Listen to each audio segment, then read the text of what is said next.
Smile, you're on camera. Are you bringing us up one by one, or should we just? No. Yeah. Because then I can teach you. Right. Yes, but I'm going to keep repeat. Hey, a good way to get You do know that. Yeah.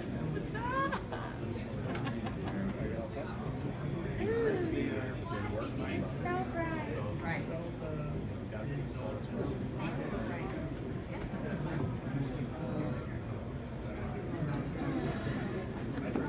I know life's hard. It's okay. Could be worse. Could be banana Hammond. Well, no, the problem is that you walk around and show people. Yeah. Well, it's the words. You have to, you have to like. The rest, because it's not like. Yeah. So you're gonna handle all this stuff? Yes. I've already licked that one. Oh no. Oh no. I'll just make them all live and take off the laptops on the way in. Okay, I mean, we don't necessarily need it. No, we can do shadow puppets. Copy that. It's 2 slides. Oh, yeah. Dude. You know what? You need to get you a laptop. Or a roadie. Anybody want to do free labor for money? Yeah, we do. I work on other projects. I was able to utilize it.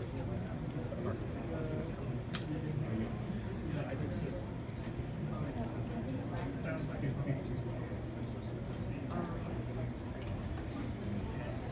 NAMM is committed to strict compliance with the antitrust laws and its obligations under a settlement agreement with the FTC. To this end, NAMM has put in place an antitrust policy governing all activity during NAMM-sponsored events. NAMM's antitrust policy covers all participants, including speakers, exhibitors, and audience members at NAMM events. The antitrust laws prohibit certain conduct, including agreements between or among competitors on price or output, agreements between or among competitors to divide markets or allocate customers, territories, products, or services, and boycotts or refusals to deal with any suppliers, customers, or competitors. It is important to remember that all of these activities are prohibited regardless of intent. Additionally, it is not necessary to have an explicit agreement to violate the antitrust laws. Circumstantial evidence can suffice. Remember, all NAMM members must make competitive decisions independently of any agreement or understanding with competitors. NAMM show participants must not exchange competitively sensitive information, including information regarding wholesale and retail prices, discounts, credit terms, margins or profits, proposed price increases or decreases, price ranges, price formulas, MAP policies, and RPM policies. Of course, these prohibitions do not apply to legitimate business discussions between manufacturers and retailers. NAMM and its members could be subject to fines and other serious consequences for failure to comply with NAMM's obligations under the antitrust laws. Anyone that violates NAMM's antitrust policy may be subject to discipline, including removal from this event and possible expulsion from the organization. This reminder is not a complete list of activities that could raise antitrust concerns. NAMM's full antitrust policy can be found on NAMM's website. Specific details regarding NAMM's obligations under the FTC order are also available on NAMM's website. Just click on the Antitrust Compliance tab on NAMM's homepage. Please direct questions on antitrust compliance to NAMM's Antitrust Compliance Officer, Paul Fulmo of Baker Botts LLP, or to your company's legal counsel. If you have any questions about antitrust compliance, you should seek legal advice before acting. Thank you for your attention and cooperation with this very important matter.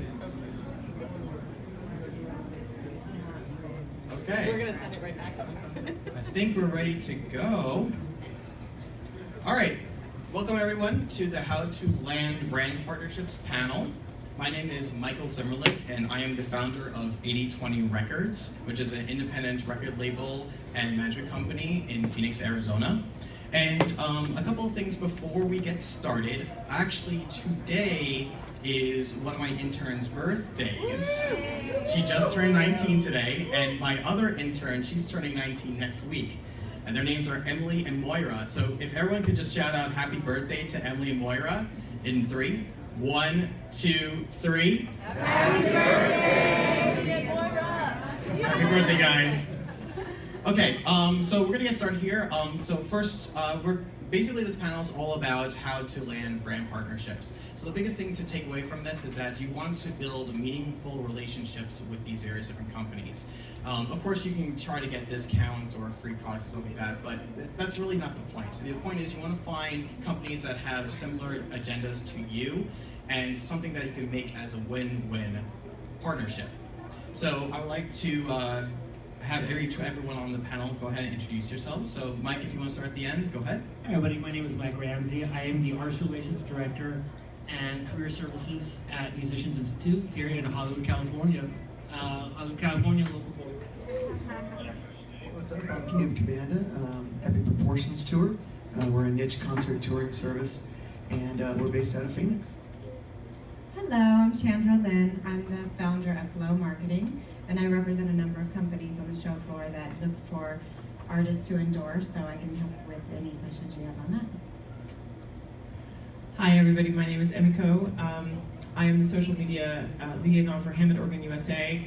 I'm also an artist on their artist roster, and I think the reason that Mike asked me to be here is because I have literally like 17 endorsements, and he likes to tell people that I'm like the magnet for free stuff.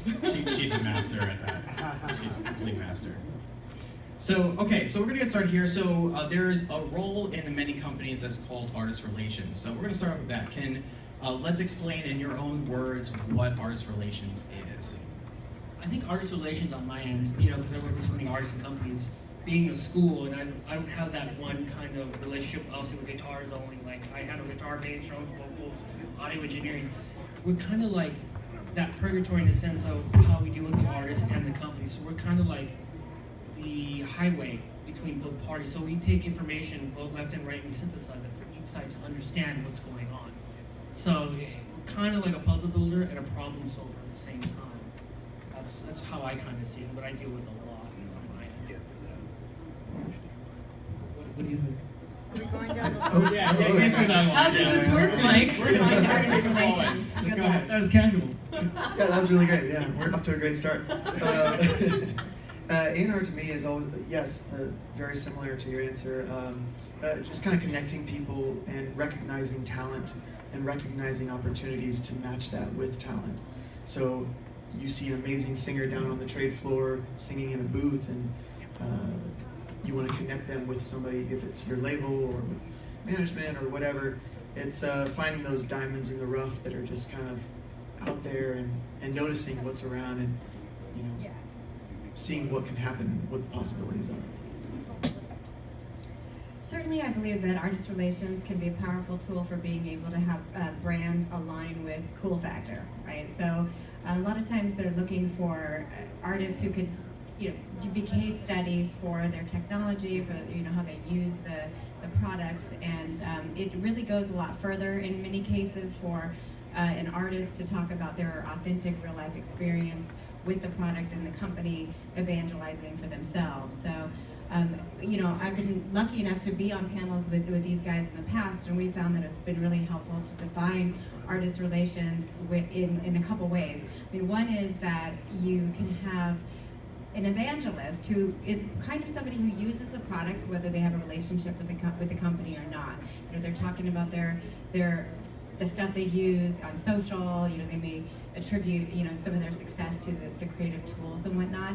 And then you have a formal artist endorsee type of relationship, and that's where there's actually some kind of contractual or some kind of more formal understanding that there's a relationship between the company and the artist, and it usually has a lot to do with being able to utilize the artist in the marketing, having the artist be much more involved, even maybe in product development. There's a lot of different aspects which we can get into later about how to participate with companies to add value.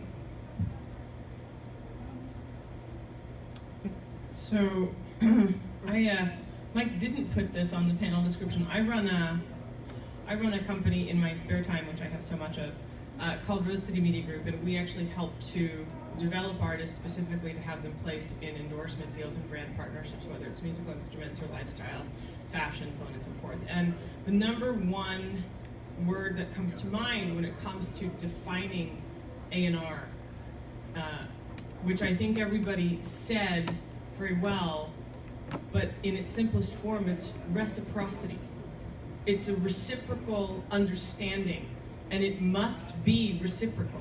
It can never be only one way, right? So there are, and I think that the best relationships succeed when both parties have the same understanding of reciprocity.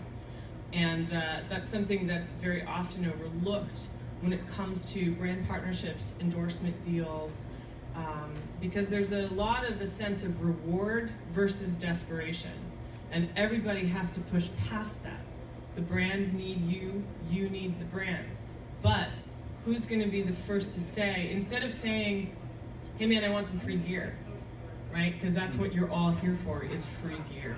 Let's be really honest about it. But instead of doing that, I'm going to give up the ghost early on.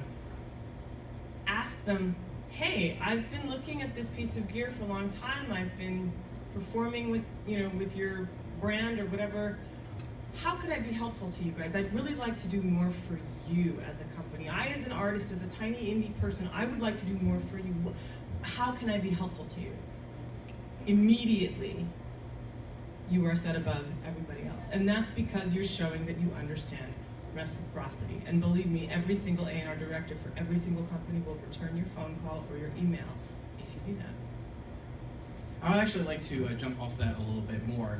So a lot of people in this room probably have no idea as far as even what to offer to get started. And of course, each company is going to be different. But I've at least noticed there's a lot of commonalities between companies as far as what they would like to see in return from an artist. So can you give a couple of examples of things that artists can at least initially offer outright? I think that one of the biggest things that companies want are brand ambassadors. So instead of coming at them like, hey, free gear, you have to come at them and say, hey, I want to be a representation of you and your product. That's great, you give me free stuff, but obviously to the point that they said is that let me do something for you, and really what they want is you to present them in the best light. Obviously they're going to give the gear to the most killer player, that's great. But I've seen people that, just social media tags, I love this, I love this. And their friends say, oh my God, you use that, and then they start using it. So it kind of spreads. So it's all about getting the message out. Obviously, the message is important with the product. So it's a constant hitting that rock with them. And, brand ambassador. That's a huge thing right there. In terms of hitting on the social media aspect of it, even with these giant companies, there may be only one or two people handling their Instagram or their Facebook or Twitter. And so they're actually seeing all those tags and hashtags, and when you call them out, when you tag them and stuff, they're actively looking at those things, and they're seeing it. And when your name starts popping up every other month because you're putting that brand in their best light, using their product, whatever, they're going to be that much more interested in working with you, as well as when they see that you're doing something unique or stand out-ish with that product. So I built several artist relations programs from ground up for companies like Avid and Line 6 and Stealth Sonics in-ear monitors and a number of them. And part of it is we've had to start by saying, well, yeah, everybody wants to work with you and do a deal, but we need to educate them on what they can do in return, because a lot of people are willing to do it, but they don't know what. So in answer to your question, there's been a number of things that we built into the program. One is that the social is definitely good. It's just getting it out there, and that kind of happens. But there's another level, which is, for example, it could be educational. It could be doing tips and tricks on video and shareable media. It can be being featured in ads. It can be being profiled on their website, on their artist page, just to give them credibility. It can actually be working with the media and being integrated into their press releases and being shown as somebody who's available for press interviews. So those are just a few off the top of my head, but there's ways that if you are really coming at them with that reciprocity angle and you're saying, well, what can I do? hopefully they will have, you know, some very specific things, and you can negotiate your comfort level. Some people are really great, like, hey, I do tips and tricks tutorials all the time, and I can do the video work, and I'm all good with that. And some people are like, well, that's not really my bag, but you know, I'm cool with using it on stage. Or, you know, there's a lot of variety in there. So some of it is about negotiating what you can do. Lately, I've been talking to the manufacturers about building, let's just say, kind of more like affiliate programs. You know, how can, with social media sharing, the artists actually get credit for how much they're influencing in terms of sales? And one way of doing that is creating a very low-key affiliate program where you have a code, for example, that you can share for a new product release, and that gives all of your fans a discount off the product that you're recommending and that you use. But on the back end, they can also be tracking the sales and attributing it to you, and potentially even rewarding you with that in terms of, you know, either financial compensation or trade towards gear. So we're you know, in the industry, we've been looking at different ways that we can really use the social analytics and the new tools that are available, like with affiliate programs, to be able to start to encourage sales and also perk the artists so that they're generating revenue or earning the gear. And just to add really quick to your point, the best part about social media, it's free. That's the biggest key. You know, you don't have to buy a $2,000, $3,000, $4,000, $5,000 ad in a magazine anymore, or on the website. Instagram account's free, Facebook's free, Snapchat's free, and that's why companies are so hungry with this, for these people that have these huge followings. So that's why they get a lot of free. Yeah, and you know, when you said huge followings, in panels in the past, I've always said, well, you know, a lot of you may or may not have huge followings, and that doesn't mean you're out of the game. Sometimes your following is a niche market that they desire. So think in terms of who your sphere of influence is, and you can say, well, it may not be quantity, but it could be quality of a certain type of customer. You know, this is a really high-end engineering, you know, group, or this is, you know, I'm in this niche market, you know, in an area where you don't really have representation. You know, so you can kind of get a sense of where you're at, and it doesn't have to be that you're an A-level player in order to have something of value to offer. I think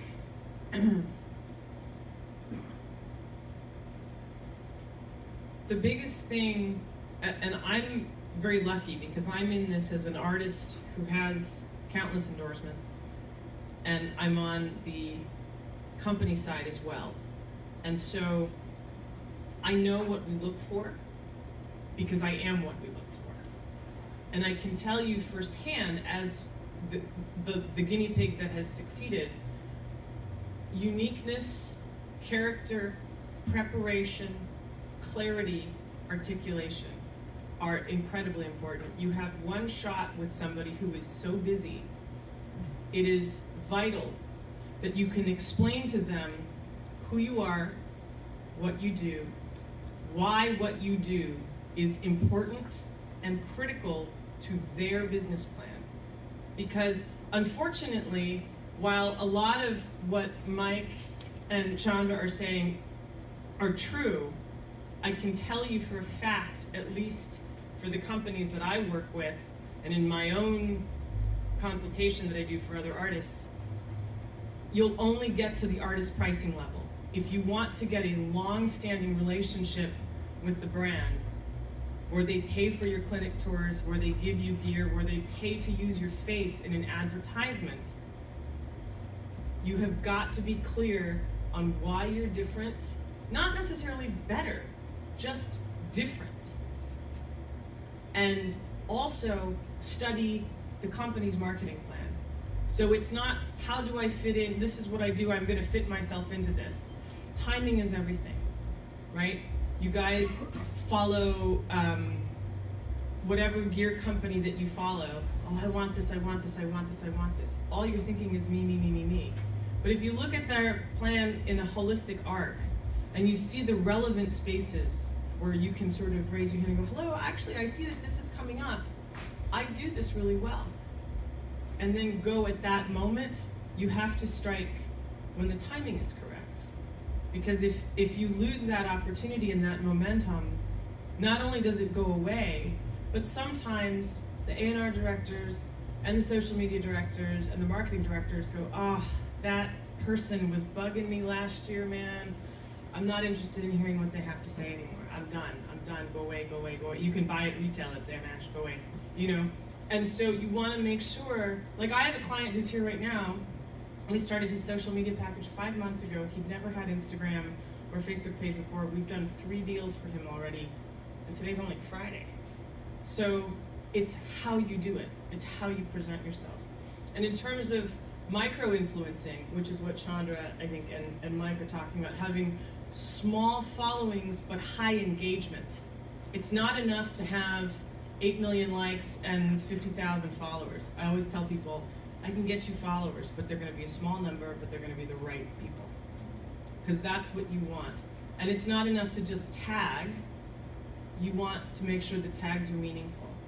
I play the Alesis Strike Pro kit because blah, blah, blah, blah, blah, right? You have to, it's not, because as the social media liaison for Hammond, I can tell you when people tag us every moment of every day, I don't care. I don't listen to half the stuff that comes across my desk, not because I'm mean and bitchy, no, a little bit, but because I can tell by looking at someone's social media account if they're valuable or not, or if they're just desperate for the gear and desperate for the attention. But every once in a while we get someone, man, I've been touring with my, at official Hammond Organ SK2 rig. I love it because it's gotten me through 300 dates, and I love this and I love that. Hashtag awesome, hashtag versatile, and they go through the list and we go, that's the person right there. That's the person that we want. Because we understand they've taken the time to invest in knowing what we do.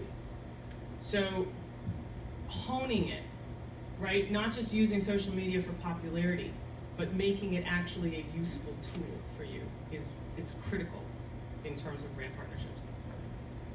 So I want to go for that as well, because it was interesting. I'm like a diving board, Mike. Yeah, you are. It's great. Well, you're also the last one on the lineup here, so it's easy. That's why you had me sit here. Yeah, exactly. Okay, very easy to jump off of. So one of the things that you mentioned was the fact of looking at another company's marketing plan and scheduling and seeing how you fit into that picture, which is absolutely right. It's a great way to basically make their lives as easy as possible for them to work with you.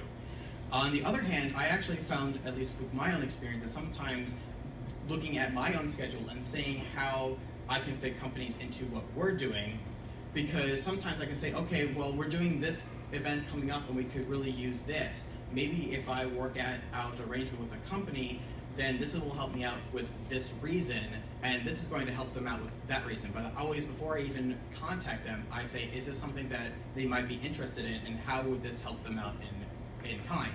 So to give you an example, I did a listening party last year for 2 of my artists, where we invited industry-only people to come out and listen to 2 albums that won't be released for a couple of months.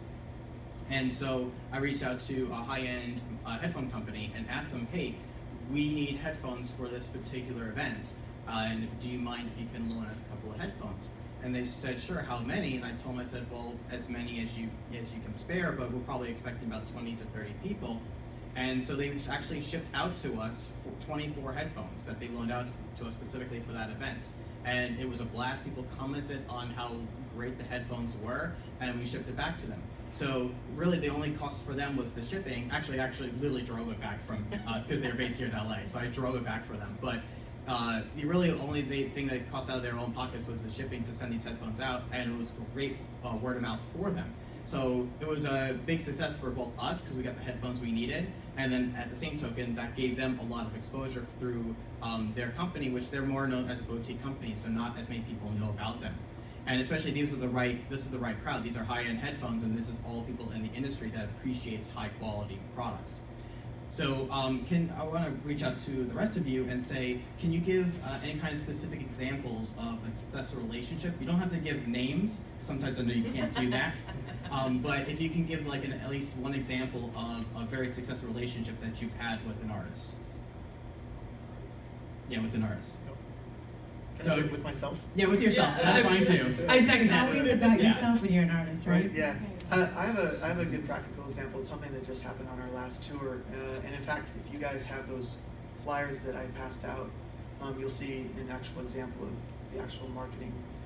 I'm an artist. I also own the Epic Proportions tour, so kind of in the same boat with Emiko, kind of doing a little bit of both, doing a little A&R, finding bands to be on the tour, and also finding brands to partner with the tour to help us pay those bands and cover the costs and do all the other things that our tour needs to do.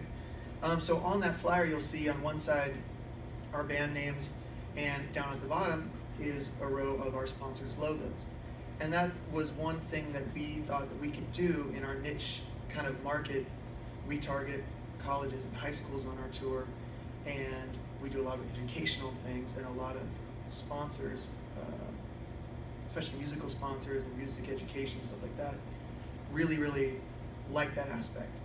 And we may not have huge social media numbers. I don't have huge social media numbers, but we have big on the ground numbers when we go into a school and we can do a show to 2,000 college students or something in one day.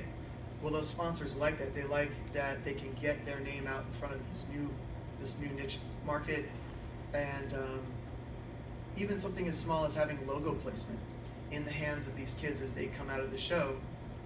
That's great for them. They love that. That's one part of the sponsorship package that we offer, is that exposure. And then if you flip on the back side of that flyer, you have our Spotify codes, and that helps out our artists. So just like you were talking about reciprocity, it's back and forth. It's both. It's push and pull, where everybody's benefiting from the same thing. I'll give you. Can I give another example? Yes, you can. I'm going to anyway. Yeah, go ahead. Okay. This is how we roll here. Yeah. So the way that I became the social media liaison for Hammond, Oregon, was because I was at NAMM playing a competitive brand, and I was introduced to the marketing director at the time through a mutual friend, and he said, well, how come you don't play Hammond? And I, you can tell I've got a mouth on me. I said, well, you didn't ask me. And he said, okay, I'm asking you. And so it started there.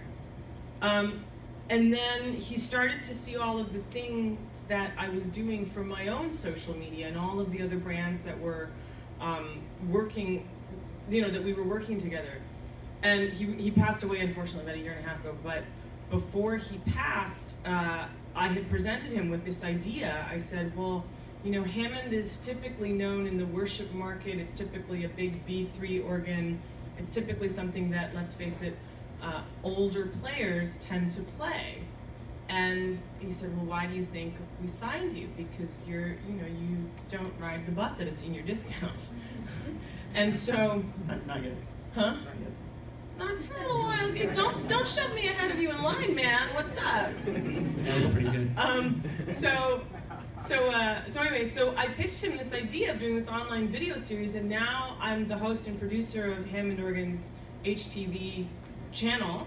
We're in our 5th season of shows, and their senior vice president came to me and said, okay, you're doing the YouTube stuff, you're doing the online stuff, you're on tour, you're doing the songwriting clinics for us.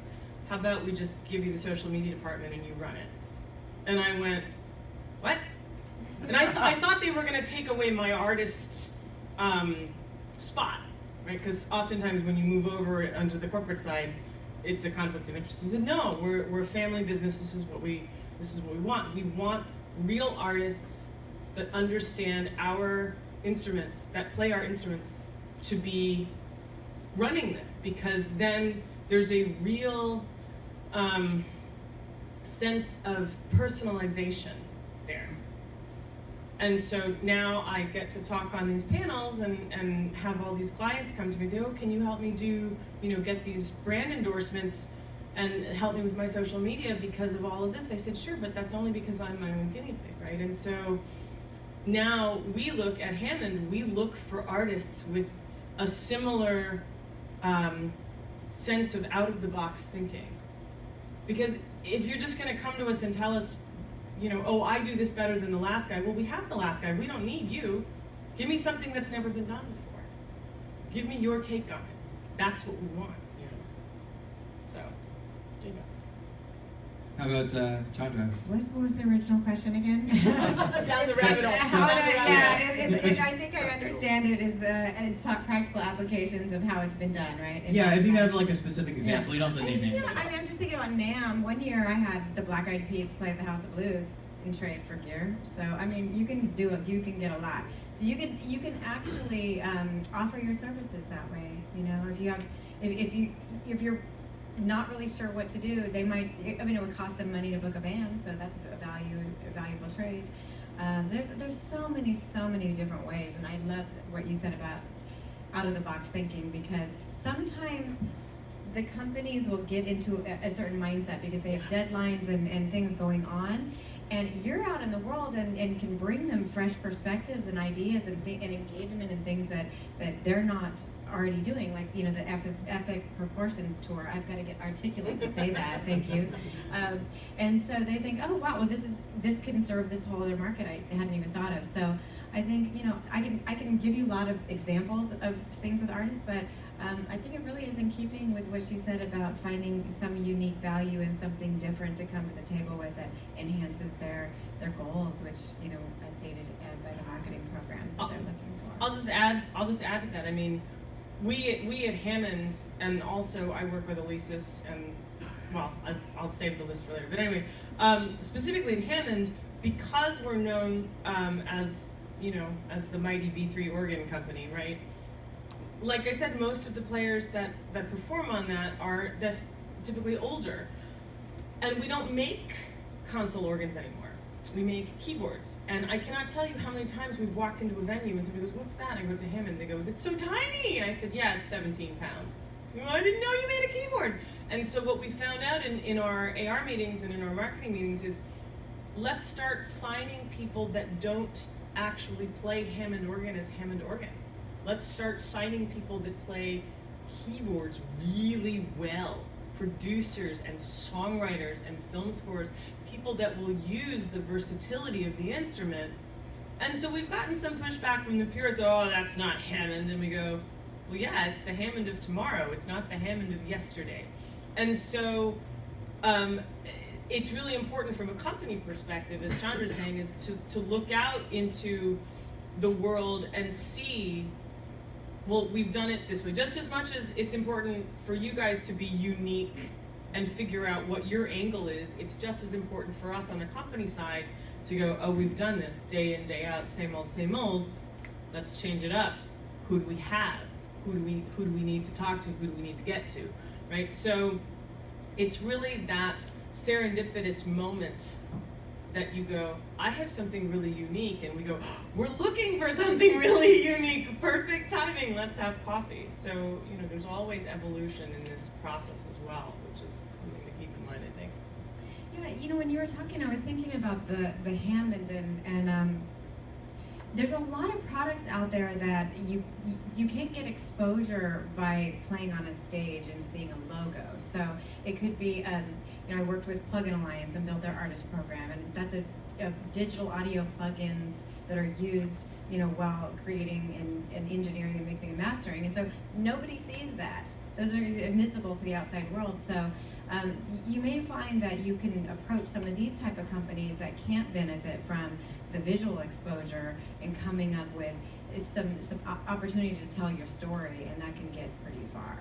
It was just a little side note while you were talking. I was thinking about, I visualized that big organ, and I was thinking, we never put Hammond on the back, but now on all the keyboards, we've started to put Hammond on everything so that people know that it's there. But it, you know. Well, and a lot of times, yeah, actually, well, that's funny because one time I did a deal with Trent Reznor of 9 Inch Nails when we were launching for DigiDesign and Avid launching the Venue console. And one of my insiders called me and he said, yeah, they're doing the video it was like a rehearsal video, and somebody put black tape over the logo. Yeah. And I got the call, right? So I'm texting Trent going, can you take the tape off? And he was like, what? I was like, the tape. And he was like, took it off. Right. Because, you know, the thing is that this opportunity to have this great video with the brand new, you know, console, digital audio technology is not normally seen on a video for major pop artists or whatever. So, you know, it's looking for those opportunities to put it out there in a way that would normally be able to be seen. So I think there's a lot of companies that can be focused on for that. I'd like to hear from the other two people in the room. Really? Down there. In the room? Active Gab? Yeah, Only two there's people, more in the room. nobody else? Yeah, Really? yeah, we're just talking to ourselves. Yeah. Well, I'm kind of in a different situation, a special situation, since being an educational facility with dozens of rooms. Obviously, it's kind of a gold mine for a manufacturer because if you have an 18-year-old player from Sweden coming in that doesn't know nothing about brands, of course you want to put your amp there. Of course you want to put your microphone because that's the first thing you want them to see. Wow, this is amazing, and I'm going to be a brand ambassador for life. So I can say one of the examples that I have is I am refurbishing. I need 6 half stacks.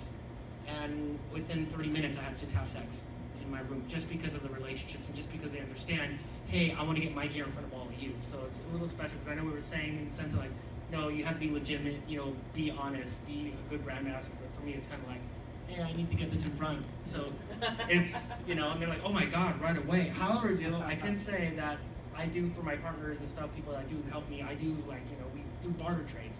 So they'll come, they'll do their photo shoots there in my space. They'll come and they'll take photos of students playing their gear. So there's kind of that weird synergy between that we all win.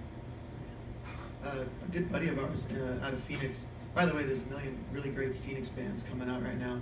One of our buddies, Jam, is a really great example of lifestyle branding. He's your, long-haired hippie dude, sings, earthy love songs, plays without shoes, the whole thing. He loves to save the environment, he loves to recycle, all this kind of stuff. That's just something in his nature, that's what he loves to do, that's like his personality, and so he's attracted all of these, healthy products, biodegradable things, Whole Foods, Trader Joe's, those type of things. They want to work with a guy like that, and helps. He's super personable. He's super upbeat. Everything is positive. Everything's hunky dory. Love you, man. Love you, Bear.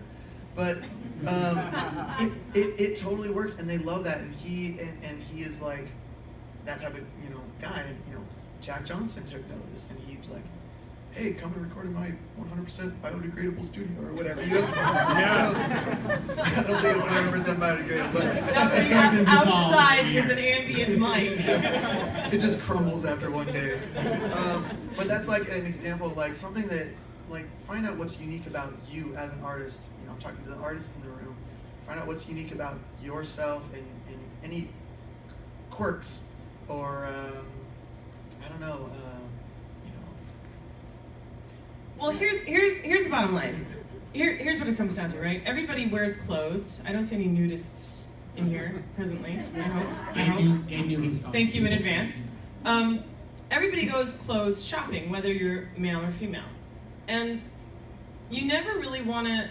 We all go to the same clothing stores, right? Give or take, because we all live in America, most of us, and you never want to look the same as somebody else, do you? You wear jeans, but you wear jeans that fit you. You wear a suit, but you wear a suit that fits you, right? So it's the same kind of thing. If you really break it down to the most basic, fundamental level of thinking, when you go forth for a brand partnership, you are, to all of anybody that's going to sign you, until we meet you, until we understand what's happening, you are just a piece of clothing on a hanger in that sense, right? So you have to figure out a way to make us feel unique and comfortable and, ooh, girl, my butt looks good and my hips are nice and curvy, or, hey, I look really manly, or whatever it is. You have to figure out a way to make it unique and easy for the companies as well, and I think in that sense, right?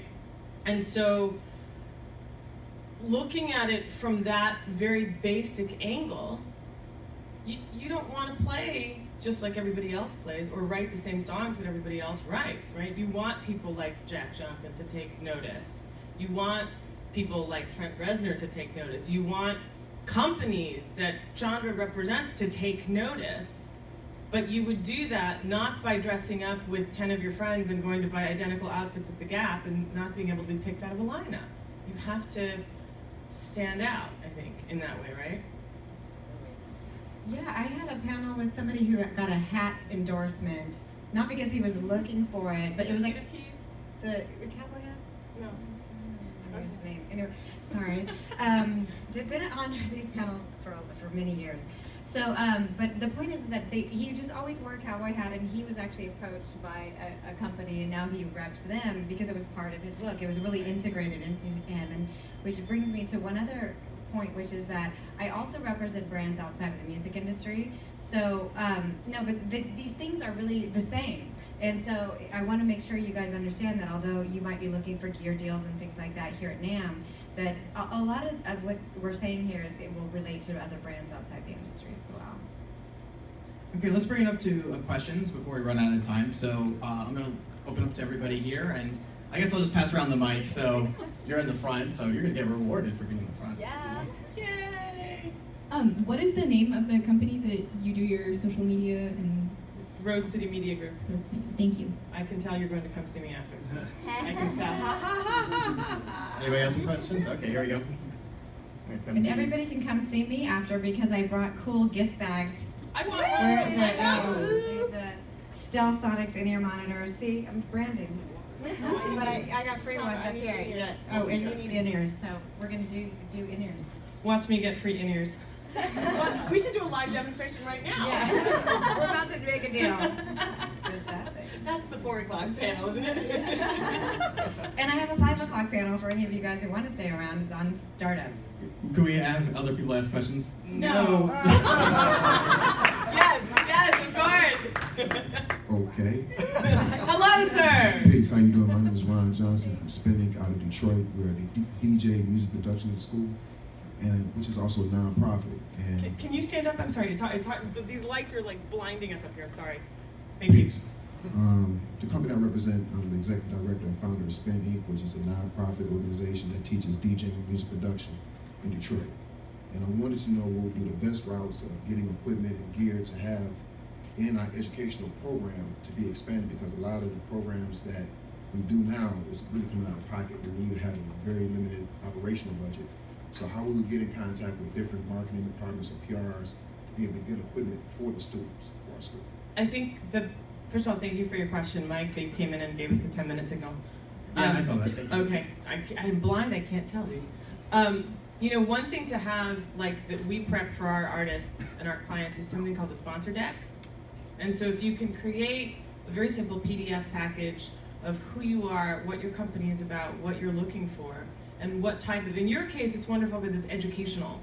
And so what type of work you do within the community, that is a huge help. And just the fact that you're educational, I can tell you already, if any of us repped any DJ equipment, we probably would just be like, oh, here, take it. Because education, music education is so important, and community work is so important that you are actually far ahead of the game in that sense. But if you just create a Word document or a PDF document that puts it all together, that's kind of all you have to do, and that starts the dialogue rolling into a phone call and then a meeting, and then it happens.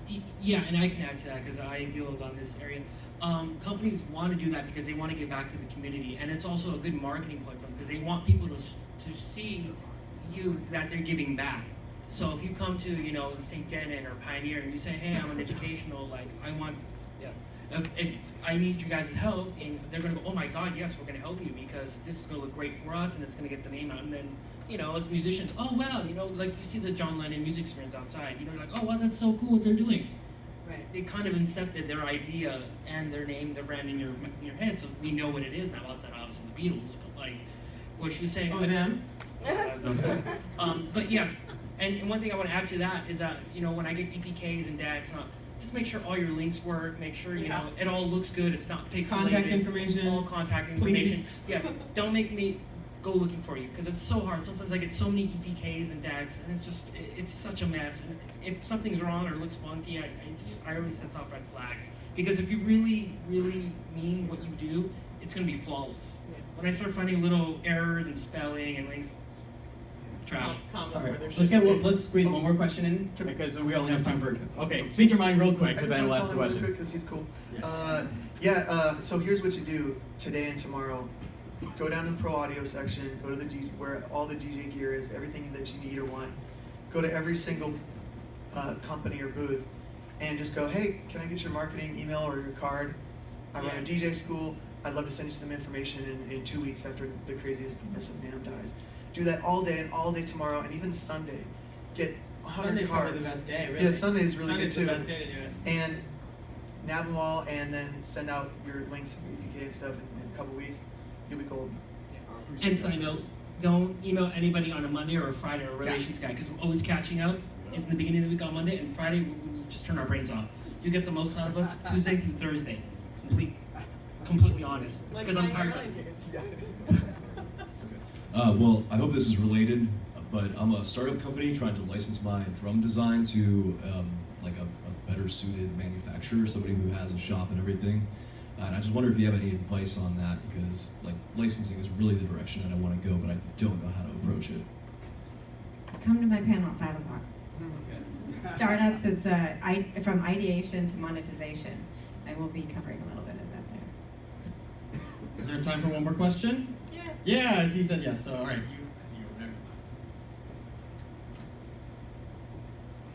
So I'm a part of a Bay Area music hip-hop producer collective, and we also teach 16-year-olds in the area, and we also do social justice, progressive things in the local community. But as far as starting to reach out to brands, should we start off locally, because that's how we start to drive our audience, or should we go bigger national, international companies?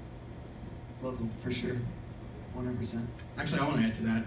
So I actually do a number of things locally in my community in Phoenix, and one of the things we actually did last year was actually my artist came out to me and said, "Hey, we want to make our own beer." So I said, "Okay, how we're going to do that?" So actually, we teamed up on it, and we actually reached out to a number of different local breweries in Phoenix and found one that absolutely loved to work with the band. And we found out that the saxophone player of the band was assistant manager for a restaurant chain in Phoenix. So he knew the owner really well and reached out to him, and he loved the concept too. So we actually made the match between the local restaurant as well as the brewery, where basically the brewery would have the band come in. They actually showed them how to make the beer and supervised the entire process. They worked with us directly on creating the recipe. It was super cool. We actually filmed the whole process. And then the restaurant chain bought out all the kegs that we were making to all their 7 locations all throughout Phoenix. And we actually put on an event at one of their locations. The band came out and performed, and we had flyers posted everywhere. And I think within like a month, we sold out at all the locations. So it was a huge success, and both the brewery came back to us as well as the restaurant said, "Yeah, let us know when you want to do this again. We loved it." So that was a great test bed for us to saying, okay, this really worked, and now we're seeing where else we can take this. So I would say absolutely local companies love working with local people. And the beer was super tasty. Yeah, Gabe tried it. It was super tasty. I don't remember. The beer was called Captain Squeegee's Harmony Cure, so you can't go wrong with the name of that. So I think that's pretty much it. So thank you so much for everyone coming out, and we'll be outside if you want to questions. Yeah, come and get back. Come and get back. Yeah, I know. Like, get out. Get out. Get out. Yeah, they want to say Get that. back.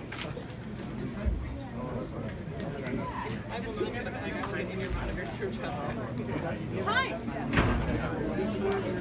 Oh yeah. Yes. I do over here, and it's over. It's all happening over here. I'll park myself here. Oh, thank you. Thank you. What's your name? Jeremy. Jeremy, nice to meet you. Yes, I am. Oh, very good. Yeah, that's a nice area.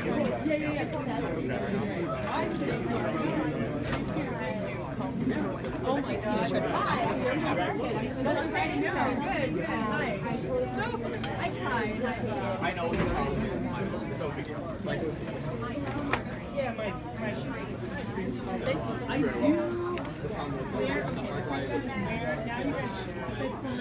Hey everyone, if we can have you exit the room as soon as possible so that we can start setting up the next session.